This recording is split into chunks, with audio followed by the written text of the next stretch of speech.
يزور وزير الخارجية في النظام السوري فيصل مقداد العاصمة المصرية القاهرة مساء يوم الاثنين للمشاركة في أعمال لجنة الاتصال العربية التي أقرتها الجامعة العربية بخصوص تنفيذ مخرجات اجتماع عمان التشاوري، في حين زار معاونه أيمن سوسان الأردن أمس بهدف التحضير للاجتماع. وقالت صحيفة الوطن التابعة للنظام السوري إنه من المقرر أن يلتقي مقداد في القاهرة بنظرائه من 5 دول عربية، وهي السعودية والعراق ومصر والأردن ولبنان. ونقلت الصحيفة عن مصادر قولها إن الاجتماع سيبحث في الآليات التي يمكن اعتمادها عربيا لمساعدة سوريا في تجاوز أزمتها.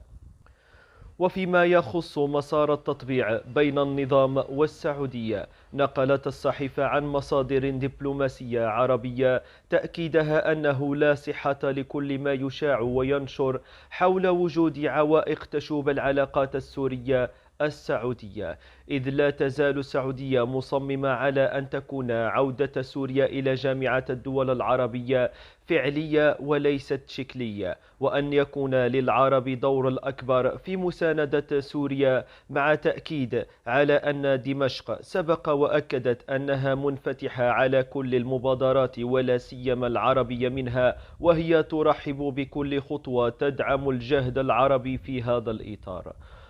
وأضاف: هناك أجواء إيجابية تسبق الاجتماع، حيث تريد البلدان العربية المشاركة أن يكون تحركها جماعيا وليس فرديا، بحيث تتمكن من إيصال رسائل إيجابية للغرب بضرورة الإسراع في معالجة الأزمة السورية ورفع العقوبات لما تسببه من تداعيات كارثية على الشعب السوري الشقيق. وسبقت هذا الاجتماع تحركات للنظام الذي أعلن عن شن حملة تمشيط على الحدود مع الأردن لمكافحة تجار المخدرات، والتي جاءت بعد اجتماع عقد في 23 من شهر يوليو تموز الماضي بعمان بهدف مكافحة تهريب المخدرات على الحدود بين البلدين.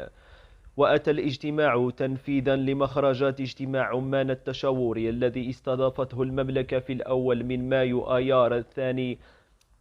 الماضي للتعاون في مكافحة تهريب المخدرات عبر الحدود السورية إلى الأردن. وجاء الاجتماع التشاوري في عمان بعد مشاركة رأس النظام السوري بشار الأسد في القمة العربية في السعودية، وهي المشاركة الأولى للنظام منذ تجميد مقعد سوريا في الجامعة العربية عام 2012.